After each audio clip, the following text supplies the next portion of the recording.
आप सभी को राम राम। मैं दीपक कुमार आप सभी का स्वागत करता हूं द आदर्श डायलॉग में। दोस्तों, आप सभी से निवेदन है कि वीडियो को देखिए, लाइक कीजिए, शेयर कीजिए और चैनल को सब्सक्राइब कीजिए।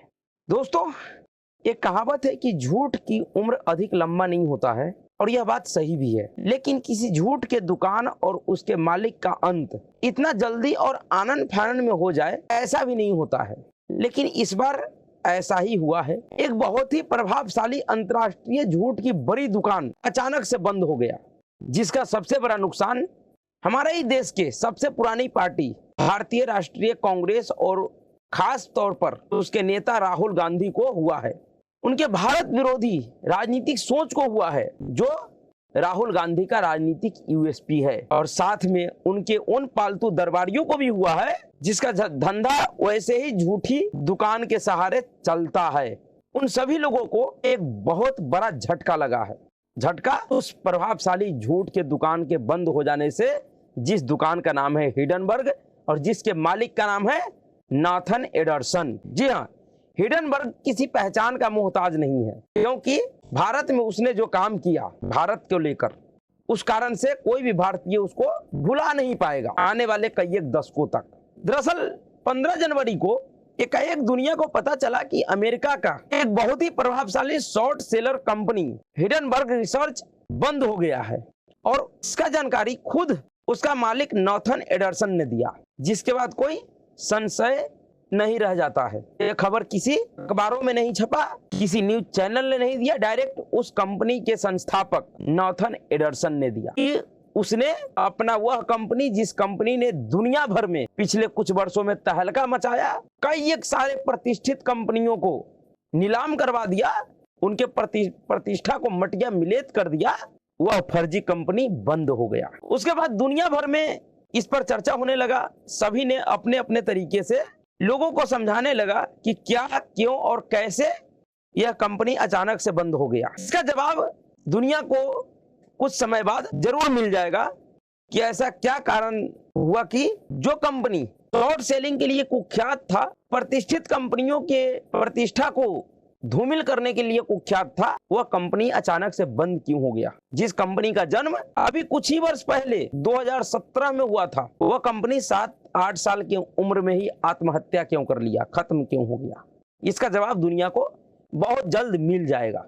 ऐसे भी इस कंपनी को बंद होना ही था, क्योंकि झूठ का दुकान कोई कब तक चलाता।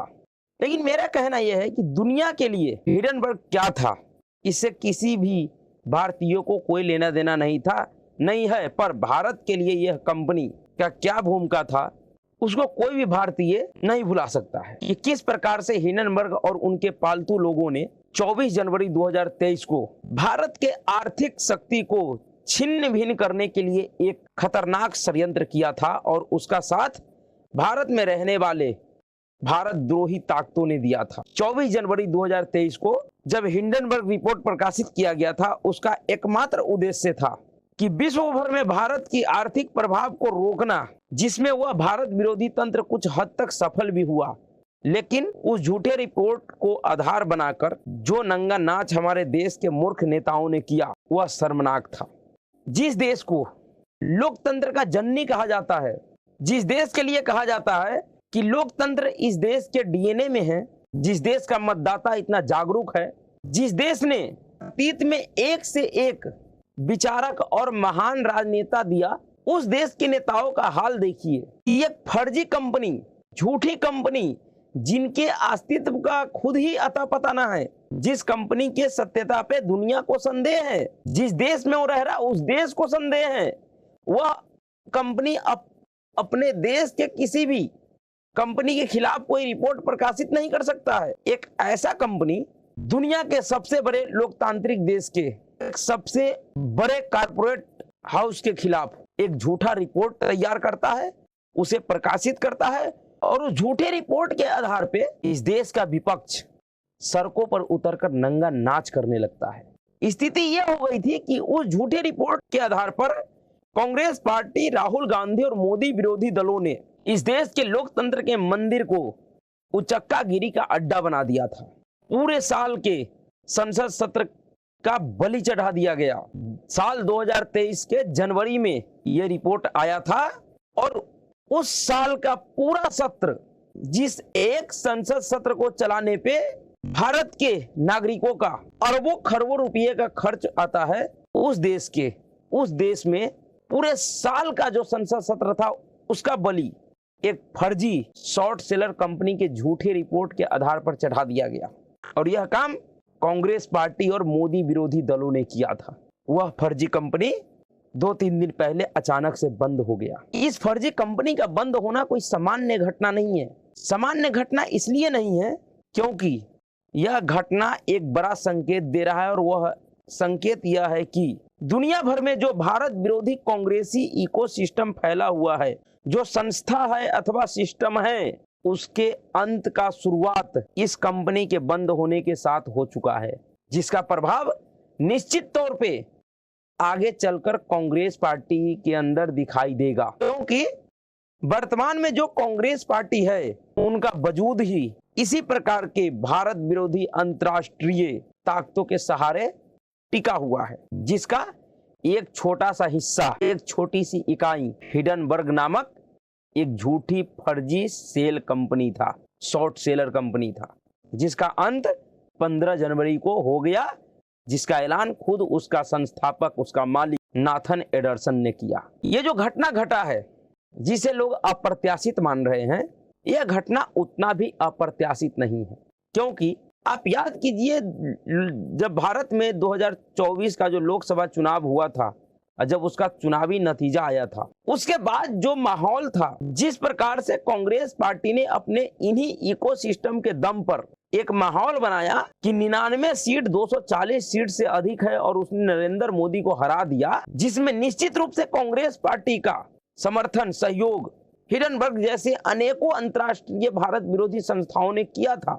उस 2024 चुनाव के नतीजों के बाद संसद के पहले सत्र में ही प्रधानमंत्री नरेंद्र मोदी जी ने अपने संबोधन में एक चेतावनी दिया था, और वह चेतावनी कांग्रेस पार्टी और उनके इकोसिस्टम को दिया गया था। प्रधानमंत्री नरेंद्र मोदी जी ने कहा था कि अब कांग्रेस पार्टी और उनके इकोसिस्टम को उसी के भाषा में जवाब दिया जाएगा। इस अप्रत्याशित घटना का नींव उसी दिन प्रधानमंत्री नरेंद्र मोदी ने रख दिया था, और उसके बाद से अंतर्राष्ट्रीय स्तर पे क्या क्या घटनाएं घटा है, उन सभी घटनाओं को अगर आप जोड़िएगा, देखिएगा, तो आपको समझ में आएगा कि किस प्रकार से प्रधानमंत्री नरेंद्र मोदी ने जून 2024 के बाद उस भारत विरोधी कांग्रेसी इकोसिस्टम को घुटने टेकने पे मजबूर किया है, जिसका हिस्सा हिडनबर्ग नामक ये तथाकथित फर्जी शॉर्ट सेलर कंपनी भी है।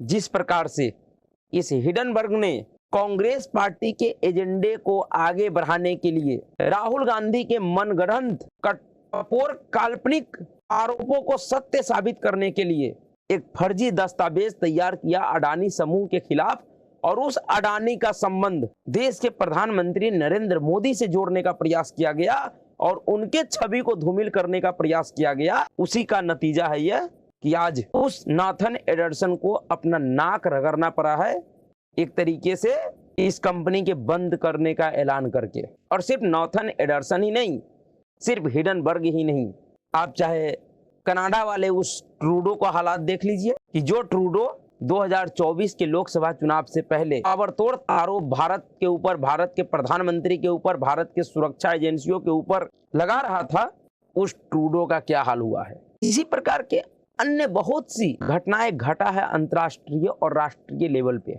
ये जो भारत विरोधी इकोसिस्टम था, उसके खात्मे का शुरुआत इस हिडनबर्ग रिसर्च सेल फर्जी कंपनी के शट डाउन होने से हो चुका है। और निश्चित तौर पे आने वाले दिनों में भारत विरोधी उन समूहों को भी इसका दंश झेलना पड़ेगा, जो हिडनबर्ग रिपोर्ट के बाद पागल कुत्तों की तरह नाले नाले भटक कर हिडनबर्ग और एडरसन को ढूंढ रहा था, जो भारत देश को, भारत के लोगों को LIC, SBI, भारत के अन्य संस्थाओं के नाम पे भड़काने का प्रयास कर रहा था, जो ये कह रहा था कि अडानी ने LIC को बेच दिया, SBI को बेच दिया, SBI बर्बाद हो गया, LIC बर्बाद हो गया, भारत का लोग बर्बाद हो गया। उनका भी नंबर निश्चित तौर पे बहुत जल्द ही आने वाला है, क्योंकि वो लोग भी उसी भारत विरोधी कांग्रेसी इकोसिस्टम का हिस्सा है। तो अगर अमेरिका में स्थित उस इकोसिस्टम के हिस्सा का शट डाउन होना तय था और हो गया, तो फिर जो लोग भारत में रह रहा है उसके साथ क्या होगा, उसका कल्पना भी उन लोगों ने नहीं किया होगा। चाहे वो मैग्सेसे अवार्डधारी हो या फिर कोई सड़क छाप पत्तलकार हो, यूट्यूबर हो, उस सबको इसका खमियाजा भुगतना पड़ेगा, क्योंकि उन सभी लोगों ने कहीं ना कहीं विदेशी ताकतों के सहारे भारत के बढ़ते हुए सामरिक और आर्थिक क्षमता को रोकने का, तोड़ने का एक खतरनाक षड्यंत्र किया था, उसका हिस्सा था, जिसके लिए मोदी ने, प्रधानमंत्री ने उनको चेतावनी दिया था। अब उनका वह चेतावनी स्पष्ट रूप से धरातल पे उतरता हुआ दिखाई देने लगा है। भारत विरोधी कांग्रेसी इकोसिस्टम को झटका 6 नवंबर 2024 को भी लगा कि जब उनको पता चला कि अमेरिका में जो डीप स्टेट का सहयोग उनको मिलता था, जिसको जो बाइडेन प्रशासन का समर्थन था, सहयोग था, वो जो बाइडेन सत्ता से बाहर हो गए हैं। उनका शर्मनाक हार हुआ है राष्ट्रपति के चुनाव में, और डोनाल्ड ट्रंप, जिसका घोर विरोध डीप स्टेट और भारत विरोधी इकोसिस्टम ने किया था, वो चुनाव जीत गए हैं। 20 तारीख को यानी 2 दिन बाद, एक दिन बाद डोनाल्ड ट्रंप शपथ लेंगे।